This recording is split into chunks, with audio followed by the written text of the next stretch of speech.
Well, hi there, and welcome to my channel. My name is Rusty, if you're new here. This is my channel where I talk about my favorite movies, mostly horror, and my favorite music, mostly metal. And tonight, we are going to talk about, well, I'm going to do the Grudge trilogy. And so we are going to start, of course, with the first one, and that is The Grudge.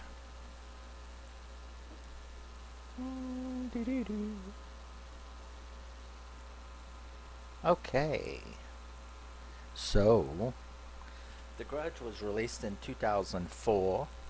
It was directed by Takashi Shimizu, who did the original Japanese movie. Okay, I did this before I got prepared. So, yeah, it is directed by him, and it was written by Steven Susco, and of course Takashi from his original Juon, and it stars Sarah Michelle Gellar, Jason Behr, and Clea DuVall. Yeah. Okay. So let's do the damn thing, shall we? So this movie opens with Peter. Well, it doesn't open with Peter. It opens with a guy named Peter who is acting really strange on his balcony, and he jumps to his death. And that's the intro. The movie comes in, and we see a young Japanese girl arriving at a house. She goes in, and there is a woman, obviously with dementia, probably Alzheimer's, and it's Emma. Now, Emma is played by Grace Zabriskie, so I absolutely love her as a character actor. I've got a lot of movies with her in it, and I remember all the way back when I was a little kid and saw her in Norma Ray, and I just remember her ever since then. She was in Bastard Out of Carolina, um, The Ballad of Darkly Noon. There's just so many. She's one of them. She was also in Chucky, um, Child's Play 2, I believe. I believe it was Child's Play 2. Yeah, that she was the teacher in Child's Play 2. But anyway, so we are introduced to Yoko, who arrives at this house, and she is a caretaker who's supposed to be cleaning up and stuff like that. She hears a bunch of strange noises, goes upstairs, finds the infamous closet that leads to the attic, where she is then sucked up into it. So she's disappeared, and the woman is left there alone. Now, the company that gives out these caretakers to people in need, they notice that she's gone, and she doesn't show up for work, and we're introduced then to Karen. Now, Karen is played by Sarah Michelle Gellar from Buffy the Vampire Slayer. She is Buffy the Vampire Slayer, and she is a nursing student, and Alex, is that his name, Alex? I think so. But if not, we'll correct it later. But Alex, tells her that she has her first caretaking job because Yoko didn't show up for work. So Karen goes there to this house and finds it, and Karen is there with her boyfriend, Jason Behr, Doug, who is a chef, and that's what he's in Japan for. She came to be with him, a nursing student, got this job, and that's how she's introduced to the story. So she shows up, she tries to take care of the woman, and starts cleaning up, and then it all happens pretty suddenly. She is starts seeing visions. She sees the closet, and rips the tape off, and finds a little boy there, tied up, and she doesn't really understand what's going on. So she also finds a little book, a little diary, a journal, and you know she finds a picture of a family, a man, his wife, and little boy, and she recognizes that little boy as the little boy that she saw in the closet. And then Emma is freaking out, and she goes in to see, to take care of Emma, and we get our first look at, you know, Kayako. So Kyako does the flash attack, and that's it. We then enter a flashback. Now, the flashback is of Emma moving into the house with Jennifer and Matthew, and they are moving into the house. They are renting it. They move in. The woman Emma is instantly taken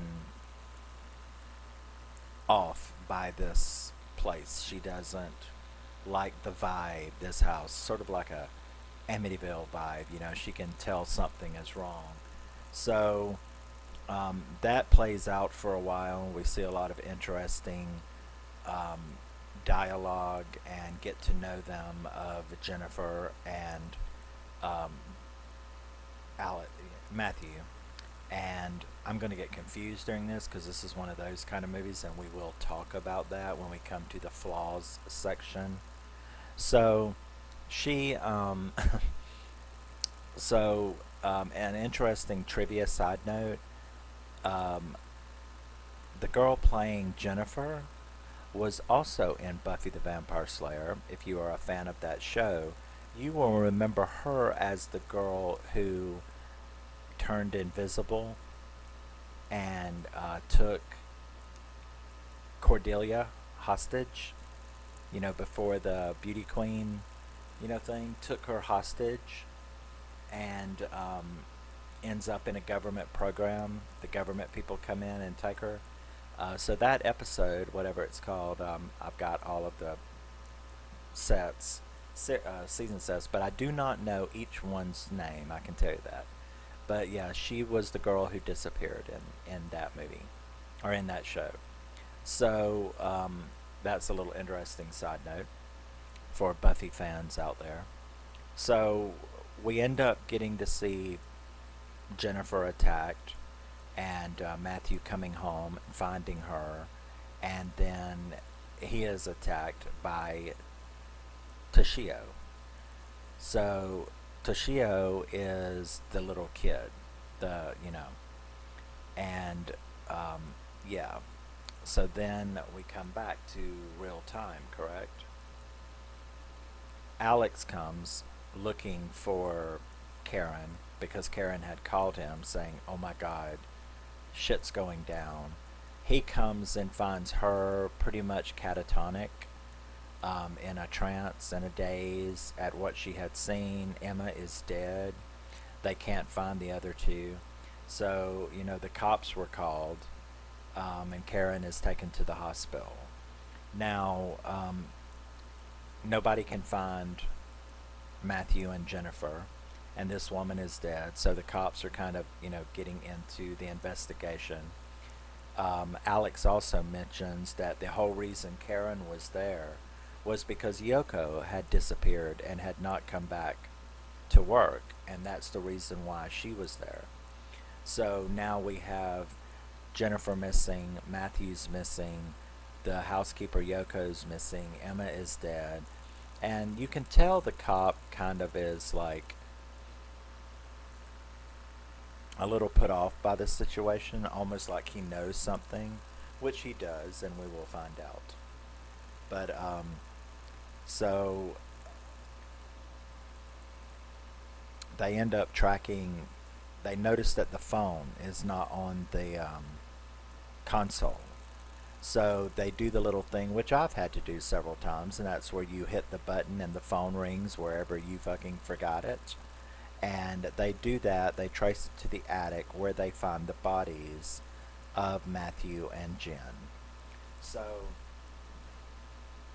Karen is in the hospital, and Doug comes and he, tries to be with her. And we then see this phone call that we have been hearing through this part of the movie from Susan, that is Matthew's sister, trying to check on mom, trying to check on them. Nobody will call her back. So we get her kill scene, which, is like a chase. It's back at her office. The cops are trying to contact her as well to tell her about the situation. And she ends up being gotten by Toshio. He's haunting her. And then, you know, she gets taken and disappeared as well. Kayako gets her.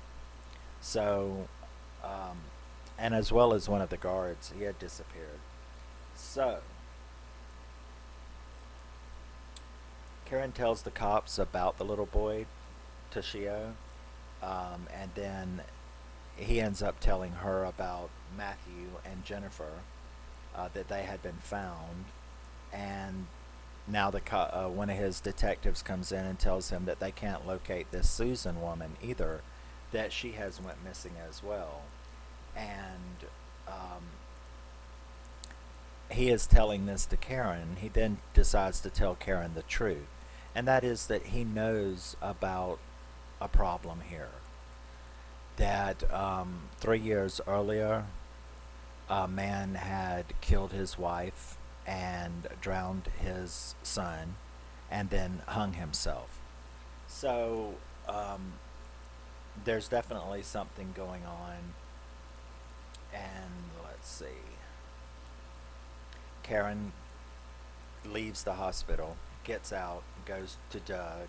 They end up talking about the ghost, what she had seen, that something was going on, and that she actually, she just didn't want to stay in the hospital. She wants to go back home. So when she does get back home, we have the infamous hand in the hair scare when she's taking the shower, which is still a very, very creepy effect that I really enjoy. Um, Meanwhile, we flash back to Alex, who sees Yoko coming back to work. Now, the cops had found, when they found Jennifer and Matthew's bodies in the attic, um, one of the things that they showed was there was just a jaw, just the bottom jaw, like someone had ripped it off, was laying there on the floor. That is significant later when we get to this scene right here, which is Alex at the, employment place, the nursing place, where Yoko comes walking in. And she is just covered in blood, and blood's all over the floor, and he gets behind her, and she turns around and gets him. And she's got no jaw. So you kind of knew that, though, because you knew Yoko had been gotten. So it's not like, I kind of expected that when she turned around with no jaw, because who else? We knew Yoko had been gotten in the attic. So Karen ends up starts researching the stuff that the cop had told her. She's researching all of this information about the murders, things like that, and researching Peter's suicide.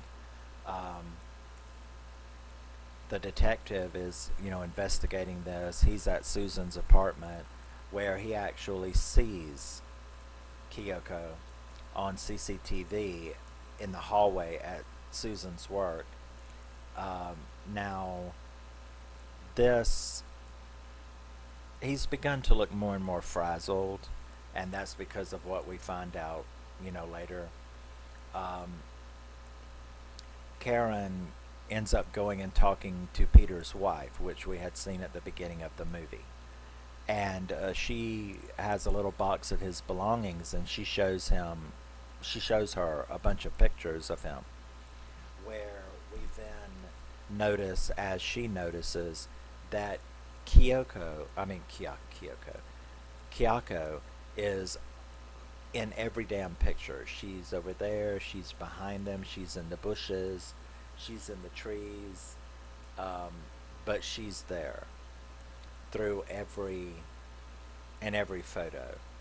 So she also would get a flashback again to Peter before his suicide at the university, where he gets a letter from Kyoko, who he kind of mentions to the others. See, at first I thought they were having some kind of affair or something like that.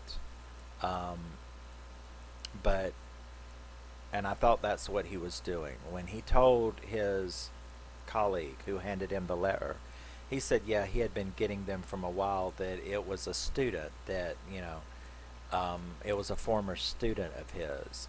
Now, I'm still thinking, were they having an affair? I mean, is that what this was all about? But you quickly kind of determined that that's not true, because he looks up her address. Why would you do that if you had been having an affair with someone? And he goes to the house and he meets Toshio, and Toshio won't really say anything. He looks like he's been abused anyway. Well, I mean, obviously the dad was a psycho, um, but he ends up going in, looking around, saying that, you know, is your mom home? And I think he was finally going to confront her, is what he was going to do. And in a room, he discovers, I guess, what you would call I mean, obviously the girl wasn't right to begin with, because she had a shrine to him. Um, she was obviously obsessed with him. I guess a student that got obsessed with the teacher. And he found her journal where it talked about how much she was in love with this guy. So you kind of found out at that point that they did not know each other personally, that they weren't having an affair or anything like that, that she was just completely obsessed with him. Now, at first I wondered, why did he commit suicide then? But I guess that was because, everybody, as we'll see, everybody loses it, whoever walks into that house.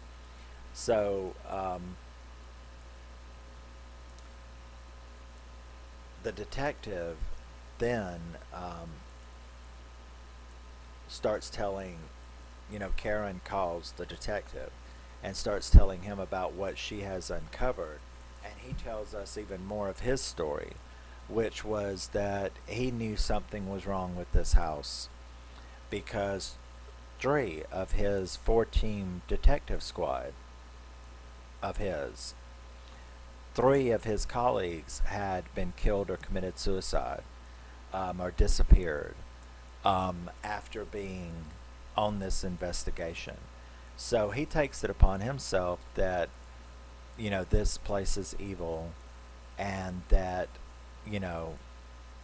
he's going to take care of it by burning the house down. So he goes there to do that, but he doesn't get a chance. He takes these 2 big cans of fuel, and he's going to do that, but then of course, bim bam boom, Toshio and Kyoko get him, and he's tripped out and gone.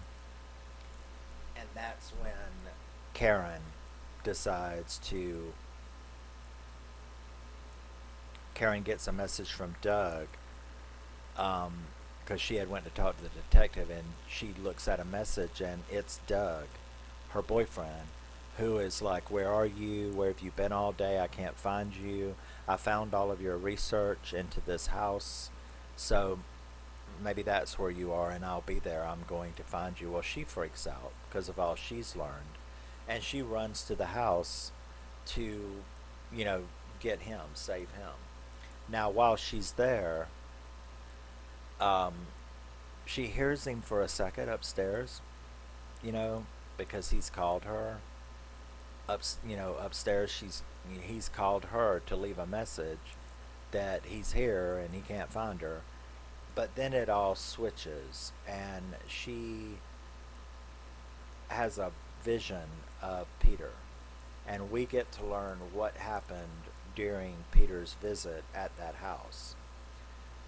where he finds the body, um, and finds the obsession and all that. So she actually walks through the entire vision with him, seeing everything that he saw.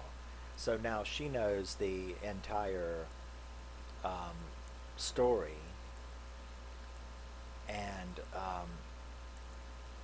right as she's trying to get out, she finds Doug, and he's already been obviously messed with by the ghosts. And right as she finds him, the Kyoko starts doing that famous stair scene where she comes down the stairs, and she ends up killing Doug. She freaks out, kicks the can of fuel over, and lights it on fire. And we see Karen at the morgue. Somehow she survived, and you don't find out how until the second one. But she survives. She goes in to look at Doug's body under police guard. We also find out more about that in the second one. So she's looking at him, and then Kyoko is behind her. And we get the ending freak scene, and the movie ends. And so that's sort of a short little synopsis in my effort to keep these shorter. And yes, that is how that one ends. It's not over. Now, the studio, they greenlit a sequel to this just 3 days after The Grudge hit theaters. They greenlit a sequel. And that was because it had already earned its money back in a bunch of profit. So The Grudge was very, a big hit. And like I said, the studio greenlit the sequel just 3 days after it premiered at the theaters. So that's kind of interesting. Now, I absolutely love Sarah, and I wish she had made more horror movies. She was so wonderful, and I Know What You Did Last Summer. I also like The Return, and I also like that. I don't know, what was it called? Resurrection or something. She made another movie about the same time as The Return.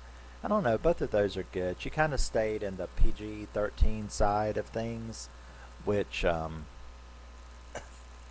except for I Know What You Did Last Summer.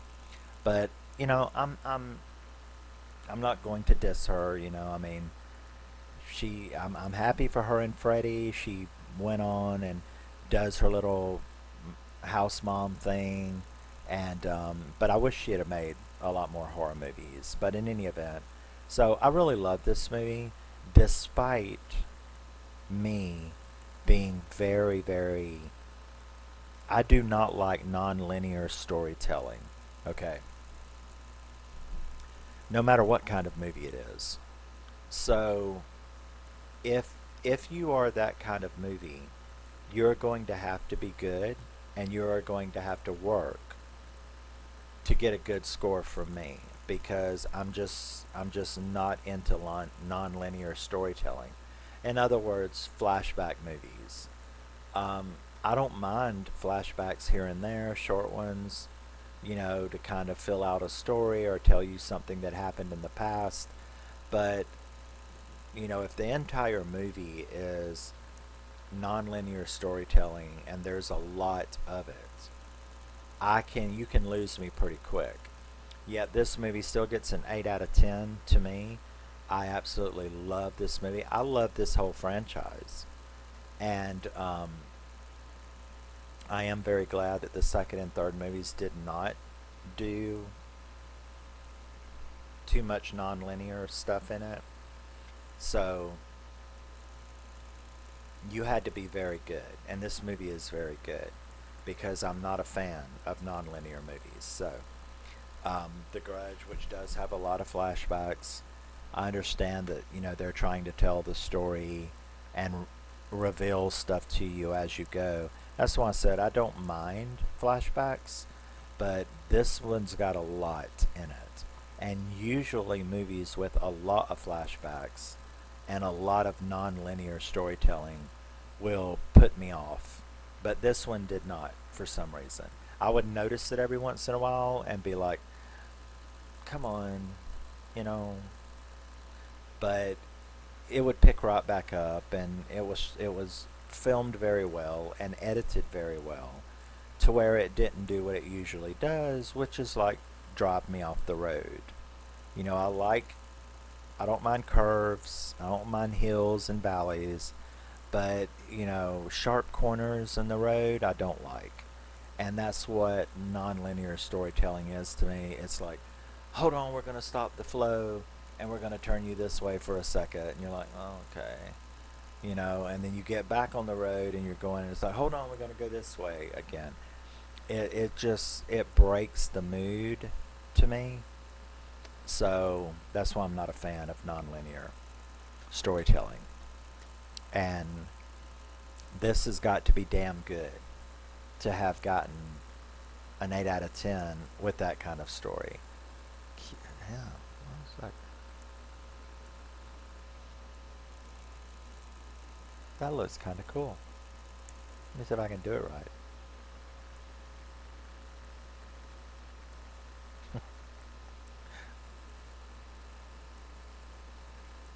Anyway, I'm tripping out. So that was The Grudge from 2004, and I will be back shortly with number 2. Love you, miss you, bye. Always remember, you are a very special person, and don't let anyone ever tell you any different, and I will see you in the next one.